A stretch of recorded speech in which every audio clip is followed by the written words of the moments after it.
Hey guys, how's everybody doing? So today in this video, I wanted to talk to you about the psychology of human habit. I was just down the beach. I go to the beach every day and I read a book. I don't have the book with me at the moment. And I just sort of like ground myself to get ready for the day. While I was down there, I was talking to my daughter about human psychology, and really we were trying to unpack the reason why humans allow themselves to be taken advantage of by the system and corporations so much. And what I mean by that is really like exuberant taxes and fees on things. So there's fees on things for the sake of there being a fee these days, and there's thousands of them. There's taxes upon taxes for the sake of taxes, and there's thousands of them. There's times where your single individual income will be taxed multiple times, which used to be illegal, and it happens all the time now. Like GST is an example, right? Goods and services tax in Australia, or sales tax in other countries, right? So how did we get to a point where these things we complain about all the time, but we do absolutely nothing about them, right? So here's another example. Recently I bought my daughter a car, and one of the questions in the questionnaire when we're doing the transfer for the stamp duty tax, because you got to pay tax when you buy a car, right, was what color is your number plate? Right? And I thought, that's a weird question. Wonder why they asked that. So it turns out that there's an extra $59 tax on your number plate if it's white and not yellow, right? A fee for the sake of there being a fee. Here's another example. You go to a FPOS machine and you tap and you pay by card, and it puts like a 1.5% surcharge on that. What is that surcharge? It's literally because you just had the convenience of tapping instead of having to carry cash, right? But that fee, there is no extra service at the end of that fee. We used to put a fee on things because there was a service at the end of it that was requiring more work out of a human. That's a robot, right? That's programming. That's code. You tap, and all the code inside the FPOS system takes the money. There is no. It's weird that you can walk into a bank and get serviced by a human teller that has an expense attached to them through wages and not be charged extra fees. But then you get charged fees for things that don't require extra work from the bank.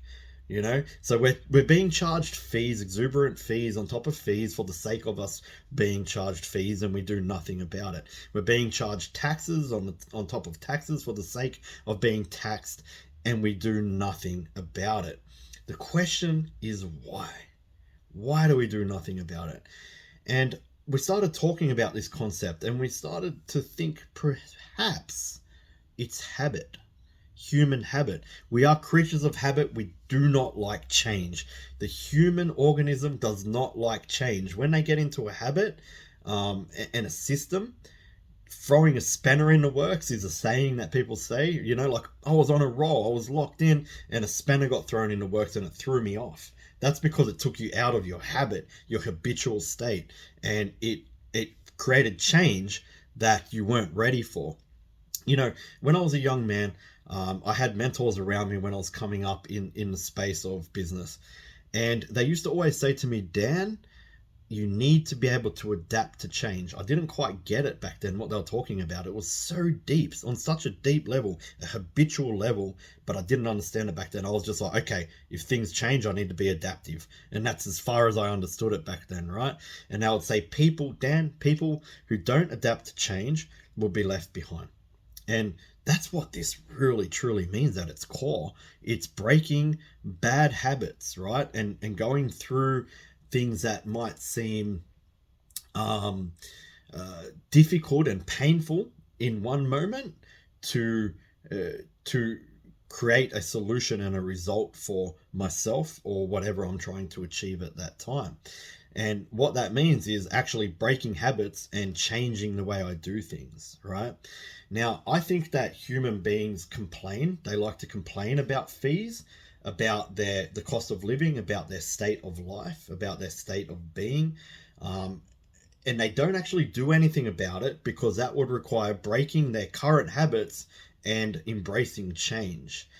And for example, if you wanted to go up against the man and the government or the corporations and say, we're no longer paying these fees, the solution is don't pay the fees. Imagine how much extra money you would have in your pocket if you weren't paying exuberant fees for the sake of fees and charges and taxes for the sake of taxes. Can you imagine how much better your life would be? You wouldn't have to complain anymore on the internet about it.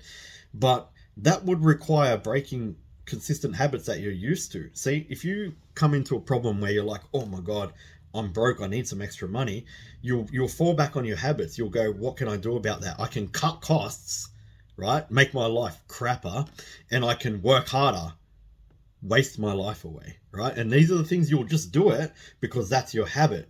That's how you know how to do it, right? So instead, what you could do is you could join a program like mine, or you could be in a program like mine where it teaches you new habits, where you have to adapt and make change in order to free yourself from the constraints of the struggle that is the result of not having enough money in this day and age, right?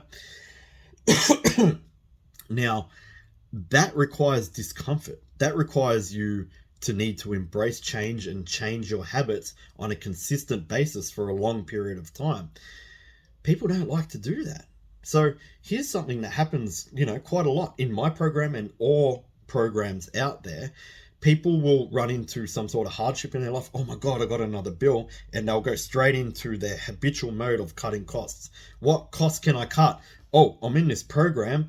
Dan, please cancel my membership, right? Literally insanity. Canceling the one thing that will solve their problem to cut costs and create a little bit of relief in one moment, in one moment of their life. But it's funny to me that people would rather cut the cost of the solution than actually solve their problem, because solving their problem requires them to adapt to change and consistently be in discomfort until they can solve their problem. And I have the solution to their problem, but they would rather cut that out of their lives. They cut the solution out of their lives for the habit that they know. And it's kind of sad. And it's been perplexing me for a long time.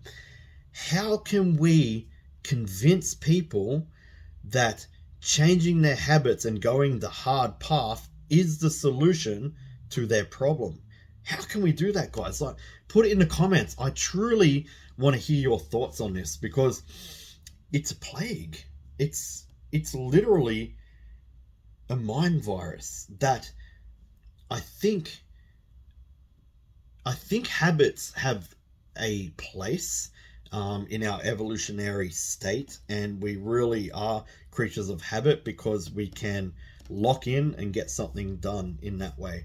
But we've all been pushed into this one sort of mold in the modern age where this is the way to do things. Go to school, get an education, work hard, and you'll be just fine. And it just doesn't work anymore. But everyone's so ingrained in that habit from such a young age that anything different, any sort of other change, they're adverse to. And because of that, they will actually see the solution as their problem, and they will cut the solution out of their lives to try to solve their problem.